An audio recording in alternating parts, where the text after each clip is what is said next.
Hey everyone, Kirk here again at OptionAlpha.com. This is the weekend video update for you guys here.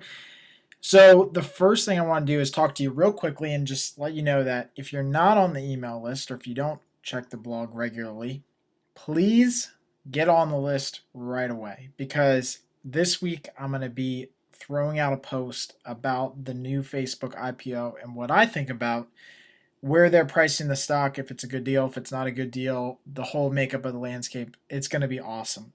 It's going to take me a little bit to actually put the post together, and I'm still working on it. But I think this is going to be one of the biggest stories, obviously, of this year, especially for the market. And I think there's a lot of things that people are overlooking, and they're getting too emotional about Facebook. So again, get on the email list. It's free to get updates. We don't spam every day. We send out updates once or twice a week. So that's the first thing. The second thing is we had a pretty bad week if you really think about it.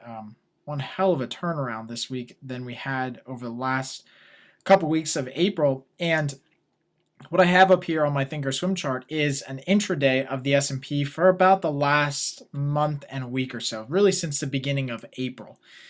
And we've been in this tight range. I mean, that's really what we were kind of in for most of April, right? It seemed like we were just bouncing back and forth like a pinball for the better part of April. And we finally broke out of that as we started to get towards March, right? We had the breakout, we came back down, we successfully retraced this prior resistance level that's now acting as support, and it looked like we were going to be off to the moon, right? Again, higher lows, higher highs, looked like we were in a new trend.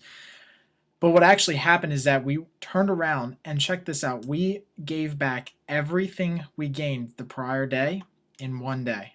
That's amazing. And that right there tells you that we are completely rejecting that upper level, right? So if you're looking at this on a technical basis, right, you see the higher lows and the higher highs, right? You have a low, another low, higher low, and then you have highs that are all making higher highs, right? Looks like a great uptrend. But as soon as you give all that back up, and in fact, if you give it up in one day and you come right back down here to the prior area of support, and now you make even lows, and then after you make that even low here, you didn't even quite reach up as high as you did before, right? You're not going higher highs and higher lows. Now you're putting in lower lows. Then you know that something is around the corner. And so that's what we saw. And it was kind of not obvious because I didn't think we were going to sell off as hard as we did the last day here on Friday. But it was kind of obvious that it was losing steam, right? You have this kind of rounding top feature to it it's just rolling over. And so now we've gone back down into downtrend mode. On the daily chart, we're definitely not in a good place right now. It looks like we could see some more selling pressure. We've got a lot of room to go on the bottom side before we hit any major support. The next major support really isn't until about 1360, 1355 on the S&P. Now, what I really want to drive home, at least in this quick video, is just how important some of these levels can be, at least on the daily chart, right? The daily charts are really helpful to you as a trader because you can see some breakouts and retracements. And I'll just put up this level here, which is about 13, let's call it 93 on the S&P. And you can see that we had hit this level before as prior resistance, successfully broke above it on strong volume, and we came back down and retested this level numerous times, right? So as a trader, you should see that once we break this level on the daily chart, and look at how hard we broke down, right? We broke down hard. It wasn't that we came down and kind of touched it and traded around 1392. No, we broke it all the way down below 1390, and we came right back up and retraced it right there. And that was kind of the great signal that you could have made that either you don't go long or you start getting into shorts and start hedging your protection. So that obviously led to the massive sell-off that we had on Friday for the markets. So where do we go from here, right? Well, let's take a look at some of the daily charts and some of the technicals. So on the daily charts, let me just get some of these drawings away. All right, so on the daily chart, what we're looking at is, again, like I had said before in this video, is that we're actually starting to make lower highs. And that's going to be the real key point here going forward. So we had higher lows, higher highs the whole way. Now we're starting to make lower lows, or even lows, and lower highs. So we're starting to form this rounded top type of pattern, right? Kind of, the inverse of a cup and handle, really. What I think is going to be the next major level is around 1350, 1360. That's going to be the line in the sand. If we can stay above that, then there's a chance we could continue higher. But right now, the way things are looking with unemployment numbers, jobless participation rate, everything in Europe that's still continuing to happen, Spain, et cetera, we really need some good catalysts in earnings to really finish out the season. Earning has been good, but it's been good because people are cutting jobs, right? So eventually that stuff has to come back and catch up, right? Earnings can be great, but is there real growth, or is there just a constant maintenance of profit margin via cutting expenses and cutting jobs, right? Declining revenue, but if you cut jobs just as fast, you can still maintain a good profit margin. So I think 1350, 1360 is going to be the major line in the sand. I think once we break that, I think it'll be a pretty quick rush down to about 1300. And after 1300, we'll just head right back up and retest that area of support. So 1300 is going to be the next major area of support. It's really what we had as major resistance going forward. And just generally, this whole 1275 to 1300 level has been good support for us in the past. So if we do break below this level, we'll rush right down here. It'll be a very quick and violent move, and then we'll move right back up and retest that area. Okay, so that's really what I'm looking for going forward here. If we take a look at just two other charts, obviously the VIX has started to move off the lows. This is good. This is good for option traders like us. And I think if we can start to see the VIX get back up really strongly above 20, it's going to be a really good opportunity to start adding at least some of the up calls, some of the call spreads above the market as the market sells off. This is a great time to add those premiums in. The other thing I want to take a look at is USO.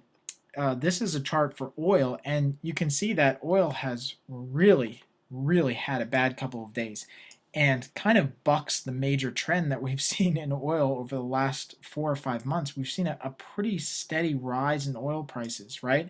This is a really good trend line, actually, but we've seen a pretty steady rise in oil prices, but this is kind of breakaway type stuff, breakaway volume and trading. And if you look back historically, right, this kind of breakaway stuff that happened back in May of last year, ironically enough, during the same time period, led to a pretty good decline in oil prices all the way through October.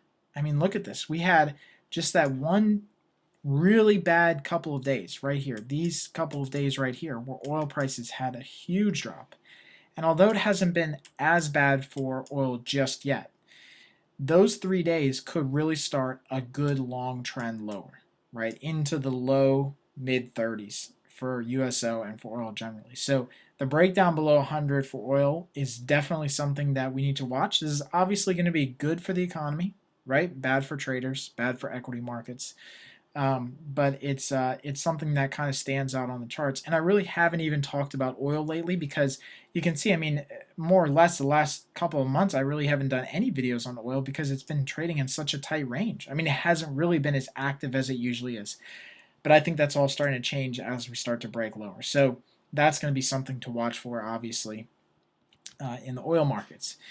Okay, so I said two other charts, but I'm just going to throw up one more here for you guys. And this is a chart of the 10-year notes. Okay, this is important because I think that bonds are getting a lot more activity than they actually deserve. I think they're being saved, more or less. They had a pretty good sell-off last month in bonds. And now we're starting to see bonds start to really recover. We're kind of near, 5 years, 6, 10. We could be near even 20-year lows. I know mortgage rates are really low. So you know that people are taking money out of stocks, at least for now, and throwing them into bonds or cash.